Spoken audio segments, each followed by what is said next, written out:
प्रभु यीशु मसीह के दूसरे आगमन के लिए तैयार पवित्र परमेश्वर के लोगों, प्रभु यीशु मसीह के नाम से मैं आप सबों को जय मसीह की कहता हूँ। मेरे प्रियो, आज के दौर में खासकर मसीहियों के और क्रिश्चियनों के बीच में बहुत से उपदेशक, बहुत से भविष्यवक्ता और बहुत से चंगा करने वाले लोग हमें नज़र आते हैं।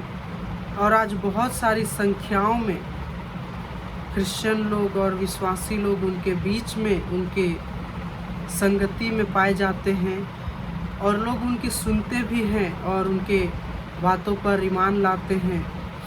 मेरे प्रिय लोगों, मेरा कहने का मतलब ये है कि आज हमें उपदेशक और भविष्यवक्ता और चंगा करने वालों की ज़रूरत तो है, लेकिन हमें सबसे ज़्यादा और सबसे सर्वप्रथम हमें परमेश्वर की सुनने की आवश्यकता है। मेरे प्रियो, जहाँ हम परमेश्वर की सुनने के लिए छोड़ देते हैं, वहाँ हम भटक जाते हैं और नाना प्रकार के पाप, अभिलाषा और कई प्रकार के गलत कामों में फंस जाते हैं, जिससे ना तो कोई भविष्यवक्ता, ना तो कोई उपदेशक और ना ही कोई चंगा करने वाला बचा सकता है। बचा सकता है तो केवल सिर्फ और सिर्फ परमेश्वर। मेरे प्रियो, परमेश्वर के वचन को सुनना सीखें। आज हमें परमेश्वर के वचन को सुनने का आदत डालना चाहिए। आज हमें परमेश्वर की सुनने की आवश्यकता है, हमें परमेश्वर की ओर कान लगाने की आवश्यकता है, हमें परमेश्वर पे मन लगाने की आवश्यकता है। मेरे प्रियो, आज ऐसे कई लोग हैं, कई ऐसे भविष्यवक्ताएं हैं जो परमेश्वर ने उनके द्वारा कभी नहीं बातें की और वो कहते हैं कि परमेश्वर ने मुझे ऐसे कहा, कि परमेश्वर की ओर से मैं बोल रहा हूँ। मेरे प्रियो, आज हमें परखने की आवश्यकता है, परमेश्वर की आत्मा के द्वारा हमें जानने की आवश्यकता है, क्योंकि परमेश्वर की आत्मा ही है जो हमें सत्य का पहचान करा सकता है। मेरे प्रियो, परमेश्वर के वचन यिर्मयाह की पुस्तक उसके 23 अध्याय उसके 9 पद से जब हम पढ़ते हैं तो वहाँ पर परमेश्वर के बहुत सारे वचन में जब हम पढ़ते हैं तो वहाँ पर हमें पता चलता है कि कई ऐसी बातें हैं जिसे हमें जानने की आवश्यकता है, जिसे हमें सुनने की आवश्यकता है, जिसे हमें अपने जीवन में अप्लाई करने की आवश्यकता है। मैं उस वचनों को आप लोगों को पढ़कर सुनाना चाहता हूँ। यिर्मयाह की पुस्तक 23 अध्याय उसका 16 पद से मैं पढ़ूँगा। सेनाओं के यहोवा ने तुमसे यूँ कहा है, इन भविष्यवक्ताओं की बातों की ओर जो तुमसे भविष्यवाणी करते हैं कान मत लगाओ, क्योंकि ये तुमको व्यर्थ बातें सिखाते हैं। ये दर्शन का दावा करके यहोवा के मुख की नहीं, अपने ही मन की बातें कहते हैं। जो लोग मेरा तिरस्कार करते हैं उनसे ये भविष्यवक्ता सदा कहते रहते हैं कि यहोवा कहता है तुम्हारा कल्याण होगा। और जितने लोग अपने हठ ही पर चलते हैं उनसे ये कहते हैं तुम पर कोई विपत्ति ना पड़ेगी।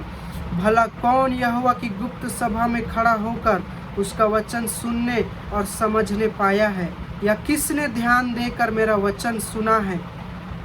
उसका 21 पद हम पढ़ेंगे। ये भविष्यवक्ता बिना मेरे भेजे दौड़े जाते और बिना मेरे कुछ कहे भविष्यवाणी करने लगते हैं। यदि ये मेरी शिक्षा में स्थिर रहते तो मेरी प्रजा के लोगों को मेरा वचन सुनाते और वे में अपनी बुरी चाल और कामों से फिरते। उसका 28 पद हम पढ़ेंगे।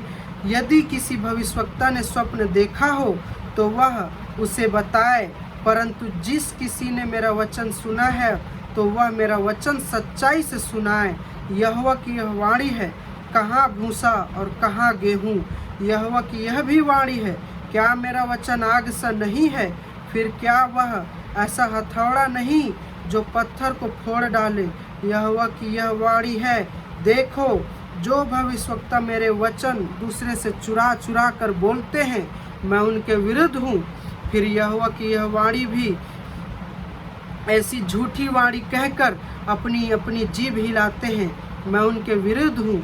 यहोवा की यह भी वाणी है कि जो बिना मेरे भेजे या बिना मेरी आज्ञा पाए स्वप्न देखने या झूठा दावा करके भविष्यवाणी करते हैं और उसका वर्णन करके मेरी प्रजा को झूठे घमंड में आकर भरमाते हैं, उनकी भी मैं विरुद्ध हूँ और उनसे मेरी प्रजा के लोगों का कुछ लाभ ना होगा।